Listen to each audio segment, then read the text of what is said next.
नींद के तारे और नन्ही परी मीरा। एक प्यारी सोने से पहले की कहानी, सुकून भरी और जादुई। धीमी पियानो और बांसुरी की धुन, हवा की सरसराहट। रात का समय था। आसमान में चांद अपनी पूरी शान से चमक रहा था। सितारे जैसे छोटे छोटे दीपक बनकर झिलमिला रहे थे। चारों तरफ शांति थी। बस दूर कहीं किसी उल्लू की हल्की सी हू सुनाई दे रही थी। एक छोटे से गांव में, जहां मिट्टी की खुशबू और फूलों की महक हमेशा फैली रहती थी, वहां एक नन्ही सी बच्ची रहती थी, मीरा। मीरा को रातें बहुत पसंद थी। जब बाकी सब सो जाते, वह खिड़की के पास बैठकर आसमान देखती। उसे लगता जैसे तारे उससे बातें करते हैं।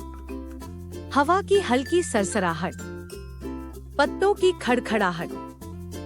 उस रात कुछ अलग था। आसमान ज्यादा चमकदार लग रहा था। चांद कुछ नीचे झुका हुआ था, जैसे किसी को ढूंढ रहा हो। मीरा ने धीरे से कहा, चांद बाबा, आज तुम इतने पास क्यों आए हो? और तभी कुछ जादू हुआ। चांद की रोशनी ज्यादा तेज हुई। टिंग टिंग टिंग, और उसी चमक में से एक छोटी सी परी उतरी। वह बहुत सुंदर थी, नीले परिधान में, पीठ पर पारदर्शी पंख और माथे पर तारा सा चमकता निशान। उसने मुस्कुराते हुए कहा, मैं हूँ नींद की परी, नीलू। मैं उन बच्चों के सपनों में जाती हूँ जो चांद को देख देख कर मुस्कुराते हैं। मीरा की आंखें फैल गईं। क्या तुम सच में सपनों में जाती हो? नीलू हंसी। टिंग टिंग टिंग। हाँ, और आज मैं तुम्हें अपने साथ ले जाऊंगी, नींद के तारों की बगिया में। जादुई हवा बहने की आवाज, फुर्रर्र। मीरा ने कहा, लेकिन मैं तो उड़ नहीं सकती। नीलू बोली, जब दिल हल्का हो तो शरीर को उड़ने की जरूरत नहीं पड़ती। और फिर उसने मीरा के सिर पर नींद की धूल छिड़की। छनन छनन। अगले ही पल मीरा को लगा जैसे वह बहुत हल्की हो गई है। उसका शरीर हवा में उठने लगा। फुर्रर्र। वह खिड़की के बाहर निकल गई। ऊपर और ऊपर। नीचे गांव छोटा होता जा रहा था। घर, पेड़, नदी सब मानो खिलौनों जैसे लग रहे थे। आसमान में पहुंचते ही मीरा ने देखा कि सितारे सच में जीवित हैं। वे छोटी छोटी घंटियों की तरह झंझनाते थे। टिंग टिंग टिंग। हर तारा किसी सपने की रखवाली कर रहा था। नीलू ने कहा, हर बच्चे के सपनों का एक तारा होता है। जब कोई बच्चा मीठे मन से सोता है तो उसका तारा ज्यादा चमकता है। हल्का संगीत, पृष्ठभूमि में झंकार।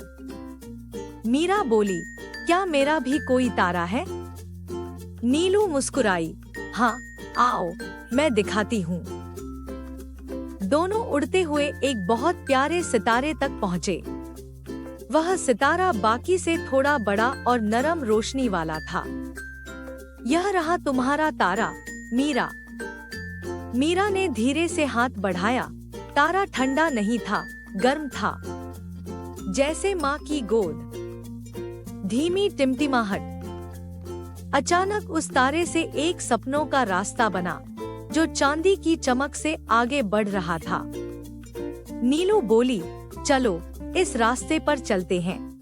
आज तुम्हें सबके सपनों की यात्रा करनी है। फुर्रर्र। पंखों की आवाज। वे दोनों उस रास्ते पर धीरे धीरे उड़ने लगी। नीचे उन्होंने देखा, एक बच्चा अपने खिलौनों के बीच सो रहा था। उसके सिर पर एक नीली रोशनी का बुलबुला तैर रहा था। उश। नीलू ने कहा, देखो, यह सपना है। इसमें वह बच्चे अपनी खोई हुई गेंद ढूंढ रहा है और आखिर में उसे मिल जाती है। मीरा मुस्कुराई। फिर उन्होंने एक और सपना देखा, एक बच्ची इंद्रधनुष के पुल पर दौड़ रही थी। कहीं कोई बच्चा समुद्र की लहरों के ऊपर कागज की नाव चला रहा था। धीमी लहरों की आवाज, फुरर। मीरा हर सपना देखकर हैरान थी। वह बोली, हर सपना इतना सुंदर क्यों है? नीलू ने जवाब दिया, क्योंकि हर बच्चे का दिल सुंदर होता है। सपने वही बनाते हैं जो दिल में होता है। धीरे धीरे मीरा को बहुत सुकून महसूस हुआ। वह चुपचाप हवा में तैरती रही। चारों तरफ बस तारे, बादल और धीमी धुन, टिंग टिंग टिंग। नीलू बोली, अब तुम्हें नींद के जंगल दिखाती हूँ। पत्तों की सरसराहट, हल्की हवा, झींगुरों की चिर्र। नींद का जंगल बहुत शांत था। पेड़ ऐसे लग रहे थे जैसे वे खुद नींद में हों। उनकी शाखाएं झूल रही थी, पत्तियां धीरे धीरे झर रही थी। सररर सररर। मीरा ने देखा कि जंगल में छोटे छोटे जानवर भी सो रहे हैं। खरगोश अपने बिल में, हिरन झील किनारे और तितलियां फूलों के ऊपर। सबके चेहरों पर मुस्कान थी। नीलू ने कहा, यह जगह बच्चों के सपनों से बनती है। जब बच्चे खुश होकर सोते हैं तो यहाँ एक नया फूल खिलता है। मीरा ने देखा, अचानक एक फूल खिला, छनन। उस फूल की खुशबू हवा में घुल गई। उसे लगा जैसे यह खुशबू लोरी गा रही हो। धीरे धीरे उसकी आंखें भी भारी होने लगी।